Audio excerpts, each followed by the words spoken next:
We're going to continue with some more challenging examples. So as you can see, we're going to graph this system of inequalities. And this time we have 3 inequalities. Okay, we have y is greater than or equal to negative 3, x is less than or equal to 6, and y is greater than or equal to x minus 2. So for this, we have to remember Hoy bucks. Now remember, we're graphing our boundary lines for each of these. The boundary lines are what it would look like with just an equal sign. So y is greater than or equal to negative 3 will be graphed as y equal to 3. Remember, Hoy stands for a horizontal line with a 0 slope is in the form y equals. So this should be a horizontal line at, y equals negative 3. So that's right here. Okay, so now the second thing we have to remember, will it be solid or dashed? Well, because these are all or equal to's, these will all be solid lines. Okay, so I can draw this line like that. Now, how do we shade? Well, we want y to be greater than or equal to negative 3. So where are the numbers greater than negative 3? Well, that's all up here. So the shading for this is going to be everything above. So I'm actually going to use my highlighter for this. Okay. So we're going to be shading all up here.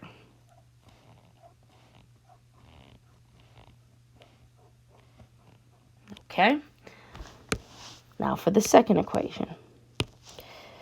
Second inequality, x is less than or equal to 6. Remember, we will be graphing that as the line x equals 6. So we go to the second one, bucks.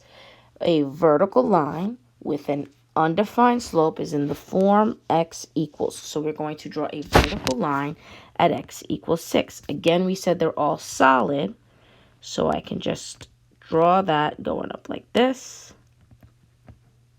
Okay. You would want to use a straight edge on a piece of paper. And we want every place that x is less than 6. So where is less than? Well, it's going in that direction, right? 1's less than 6, 2's less than 6.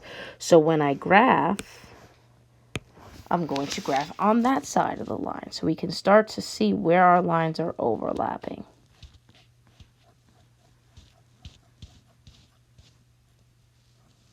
Okay.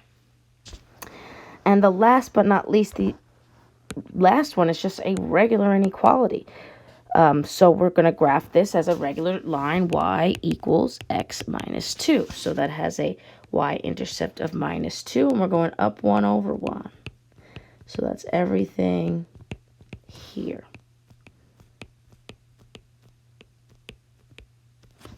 Okay, now is it solid? Yes, because of the or equal to. All right, and we want everything that is greater than, which is above the line. So that's going in this direction. Okay, so where do all 3 of these intersect? Well, they intersect in this area right here. So this is my solution set because it has the gray, the blue, and the purple shading all together. Okay, if it had been y is less than or equal to x minus 2, that would have actually been interesting because it would have created this little triangle area. And that triangle we can do all different types of calculations on, such as find the area, etc. Okay. And for our last challenge example, we're still looking at systems of inequalities, but this time with quadratics.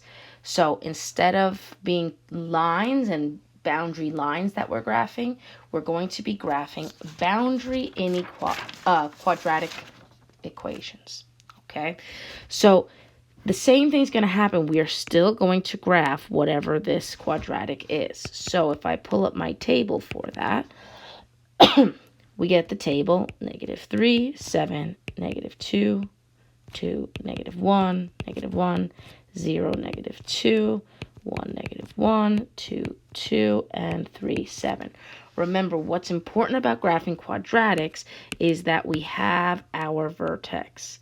Okay, you need to have the vertex on the graph in order for it to be a full picture. Okay, so now I'm going to plot these points.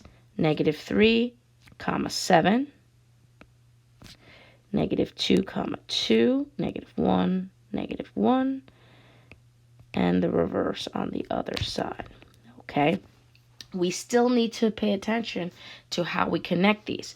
Will this be a solid or dashed line? Well, it is a strict inequality, so these are going to be connected as a dashed parabola.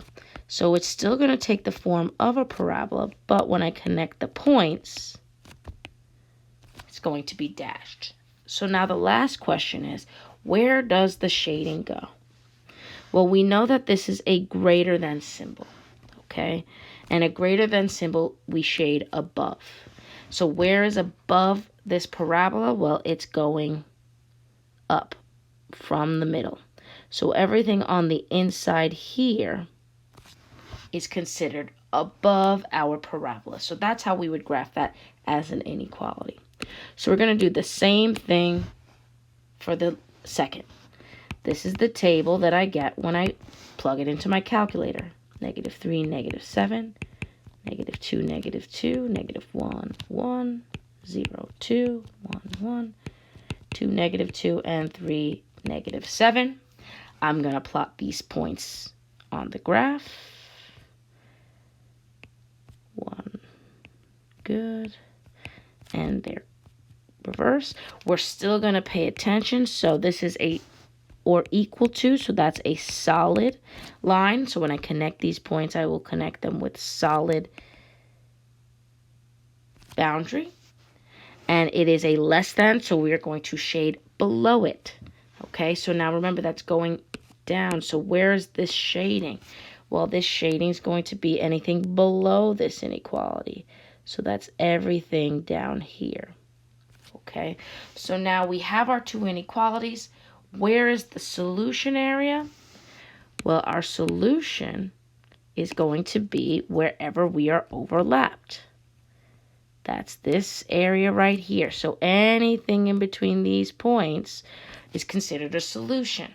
Okay, remember, anything on the orange boundary is considered still a solution, while anything on the blue boundary would not. Okay, so those rules are still true. And that's how we graph systems of inequality.